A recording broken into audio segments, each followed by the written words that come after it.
Mr. Secretary, together with your red, we fought. We are fighting illegal logging and illegal mining, Cagayan de Oro. I have 2 bills for that.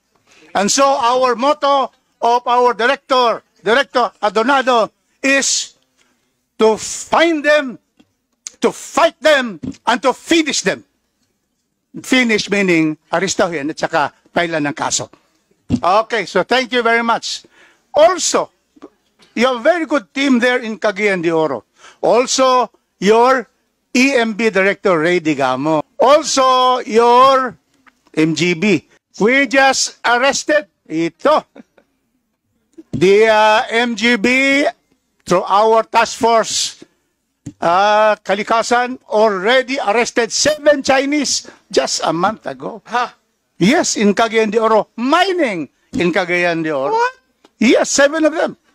And so, Mr. Chairman, they were discovered because they were found out by the drone. Because it takes time to get the, the budget for that. With that, nakita, 7 arrested. So then, they're lawyers of these miners, illegal miners, went to file bail in court. Because under our laws, it is bailable. And I know what will happen if they'll be given bail. They will go back to China. So I called BI Commissioner Joel Viado. Sabi ko, Commissioner, you have a jurisdiction with the court, your concurrent jurisdiction to keep undesirable aliens. So, when the judge issues bail, you get them and bring them to Bikutan. See? And the judge gave them bail.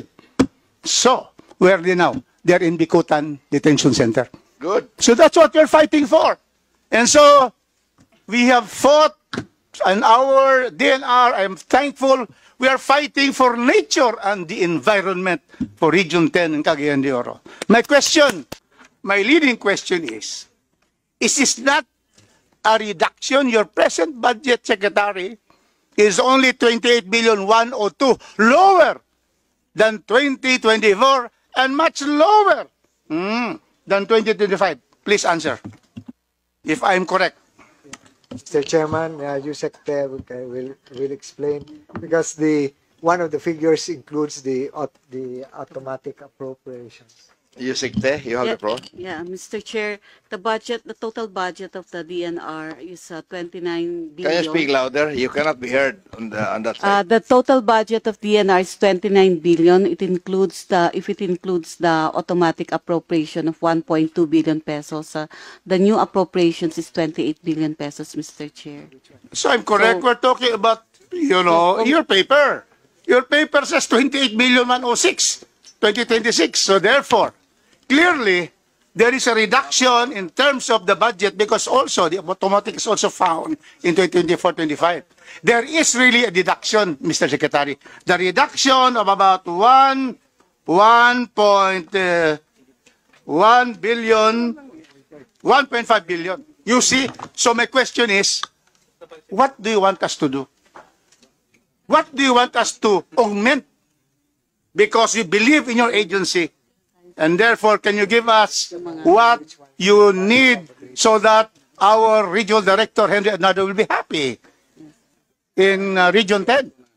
Please tell us your priority. How much was asked by you from the DBM? How much was given? Yan. Yeah. Thank you, Mr. Chair. We requested actually a total budget proposal of 50 billion pesos. 50.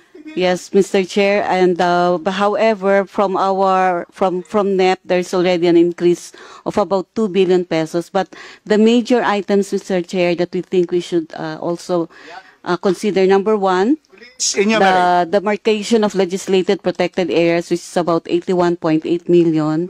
The maintenance of the marine science research stations, which we will establish for this year, of about 40 million.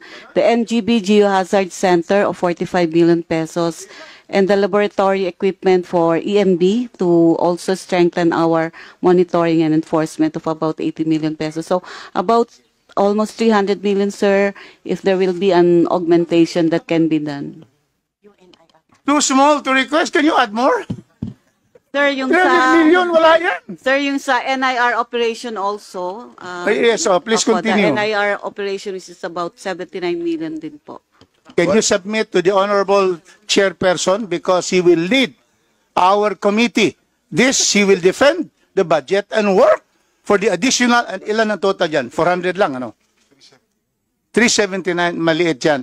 So, Mr. Chairman, in the proper time, Go ahead. I am going to move not only for the approval of the present budget given by the DBM, the NEP on the DNR, I am going to move for the augmentation of the budget of the DNR, Mr. Chairman.